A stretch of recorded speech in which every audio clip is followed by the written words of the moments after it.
Hello दोस्तों, स्वागत है आप सभी लोगों का फिर से आपके अपने चैनल राइजिंग स्टार क्लासेस पर। तो दोस्तों, कल मैंने एक वीडियो अपलोड किया था कि नवंबर से पढ़कर बोर्ड परीक्षा 2025 में 95% कैसे लाएं या बोर्ड परीक्षा 2025 की तैयारी नवंबर से कैसे करें। ठीक है, तो कल की वीडियो को बहुत विद्यार्थियों ने देखा था कि नवंबर से पढ़कर बोर्ड परीक्षा 2025 की तैयारी कैसे करनी चाहिए। ठीक है, तो उसमें मैंने बताया था कि अब आपको क्या करना है, स्मार्ट वर्क करना है। ठीक है, क्या करना है, आपको अब स्मार्ट वर्क करना है क्योंकि हार्ड वर्क करने का समय नहीं है, क्योंकि आपने अभी तक कुछ भी नहीं पढ़ा है। ठीक है, हार्ड वर्क वो विद्यार्थी करते हैं जो शुरू से ही मेहनती हैं, जो शुरू से ही हार्ड वर्क करते आ रहे हैं।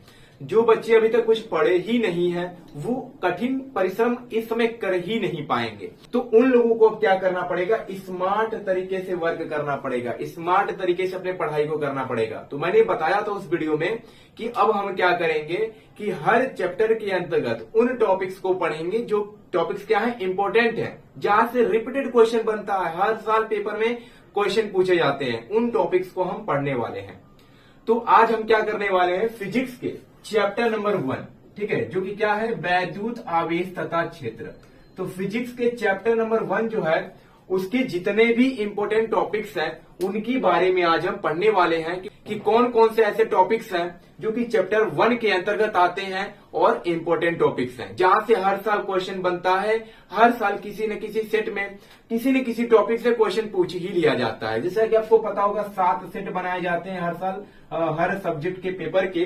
तो 7 सेट में चैप्टर नंबर 1 के कौन कौन से ऐसे टॉपिक है जहां से क्वेश्चन पूछा जाता है, वो टॉपिक्स मैं आपको बताने वाला हूं। ठीक है, तो चलिए देखते हैं। तो दोस्तों, सबसे पहला टॉपिक है वैद्युत आवेश। क्या है, वैद्युत आवेश। तो वैद्युत आवेश तथा क्षेत्र के अंतर्गत सबसे पहला जो है इंपॉर्टेंट टॉपिक वह है वैद्युत आवेश। और वैद्युत आवेश का केवल ये मतलब नहीं है कि केवल आपको इसका डिफिनीशन ही पता होना चाहिए, नहीं, इसके प्रकार भी आपको पता होना चाहिए और इसकी विशेषताएं यानी कि गुण भी पता होना चाहिए। जैसे आवेश का क्वांटीकरण, आवेश संरक्षण का नियम, ये जो टॉपिक्स हैं ये बार बार पेपर में आते हैं, तो सब कुछ मैं आपको पढ़ाऊंगा। ठीक है, वैद्युत आवेश हो गया, कूलाम का नियम, सब कुछ पढ़ाया जाएगा। बस 2 महीने आपको क्या करना, हमारे साथ जुड़े रहना है, चैनल को सब्सक्राइब कर लेना है। दूसरा टॉपिक है कूलाम का नियम, जो कि बहुत ही ज़्यादा रिपीटेड टॉपिक है, यानी हर बार पेपर में आता है। 7 सेट बनाए जाते हैं पेपर में, किसी न किसी सेट में कूलाम का नियम पूछा ही जाता है। ठीक है, तो पहला है वैद्युत आवेश, दूसरा है कूलाम का नियम, तीसरा टॉपिक है वैद्युत क्षेत्र। क्या है, वैद्युत क्षेत्र। और चौथा टॉपिक है बिंदु आवेश के कारण उत्पन्न वैद्युत क्षेत्र की तीव्रता। तो ये जो चौथा टॉपिक है ये डेरिवेशन है। क्या है, डेरिवेशन, यानी इसको प्रूव करना होगा। तो मैं बहुत ही सरल तरीके से आपको समझाऊंगा, जिससे एक बार केवल वीडियो को देखेंगे आपको समझ में आ जाएगा और आप ऐसे ही उसको सिद्ध कर देंगे। एक बार केवल आपको प्रैक्टिस करने की जरूरत रहेगी। तो तीसरा वैद्युत क्षेत्र, यानी उसका डिफिनीशन आपको याद होना चाहिए, और बिंदु आवेश के कारण वैद्युत क्षेत्र की तीव्रता क्या होती है ये हमें प्रूव करना है। पांचवा टॉपिक है वैद्युत बल रेखाएं। ये भी क्वेश्चन बार बार आता है, लेकिन वैद्युत बल रेखाओं से ज़्यादा वैद्युत बल रेखाओं के गुण पूछा जाता है, यानी विशेषताएं पूछी जाती हैं। ठीक है, तो 6 नंबर यही टॉपिक है, वैद्युत बल रेखाओं के गुण या विशेषताएं। ठीक है, फिर 7वां टॉपिक क्या है, वैद्युत द्विध्रुव। ठीक है, वैद्युत द्विध्रुव, तो इसका आपको डिफिनीशन पता होना चाहिए। और 8वां है वैद्युत द्विध्रुव आघूर्ण। ठीक है, पहला था 7वां क्वेश्चन था वैद्युत द्विध्रुव, और 8वां है वैद्युत द्विध्रुव आघूर्ण। तो वैद्युत द्विध्रुव एक निकाय होता है, ठीक है, जिसमें 2 बराबर परंतु विपरीत प्रकार के आवेश अल्प दूरी पर स्थित होते हैं। और वैद्युत द्विध्रुव आघूर्ण क्या होता है, तो उसी निकाय में से जो आवेश होता है, आवेश और उनके बीच की अल्प दूरी यानी 2l के गुणनफल के बराबर होता है। ठीक है, तो दोनों में यही अंतर होता है केवल। 9 नंबर क्वेश्चन है कि वैद्युत द्विध्रुव की अक्षीय अथवा अनुदैर्ध्य स्थिति में विद्युत क्षेत्र की तीव्रता।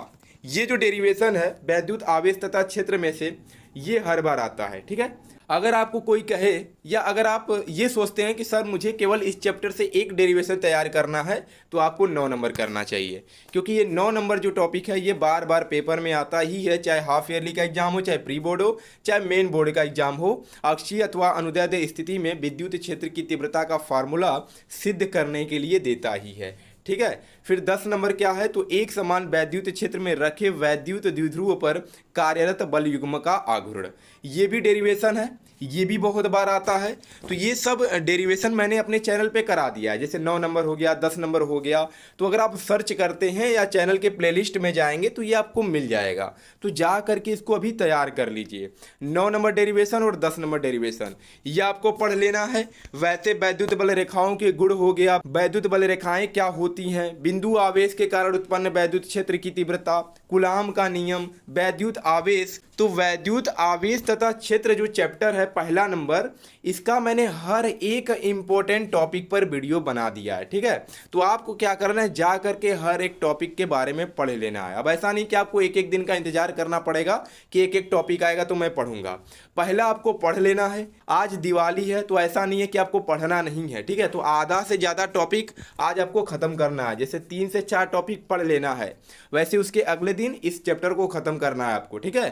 ख़त्म जैसे ही कर लेंगे तो कल मैं क्या करूंगा, जो दूसरा चैप्टर है उसके इंपॉर्टेंट टॉपिक्स बताऊंगा, ठीक है, दूसरे चैप्टर का। क्योंकि पहले चैप्टर का मैंने हर एक टॉपिक पढ़ा दिया है चैनल पे, तो जाके आपको पढ़ना है। तो दूसरे चैप्टर का हम लोग कल देखेंगे और पहले इंपॉर्टेंट टॉपिक्स देखेंगे कि कौन कौन से टॉपिक्स हमें पढ़ना है, फिर उसके बाद हम उस पर क्या करेंगे, लेक्चर प्रोवाइड करेंगे। तो सबसे पहले आपका क्या होमवर्क रहेगा, इसको कंप्लीट करना है 2 दिन के अंदर, क्योंकि 2 महीने का समय है और हमें पूरा सिलेबस खत्म भी करना है। तो आज और कल 2 दिन के अंदर ये चैप्टर आपको खत्म कर देना है। तो चलिए मिलते हैं नेक्स्ट वीडियो में एक नए टॉपिक के साथ, तब तक के लिए धन्यवाद।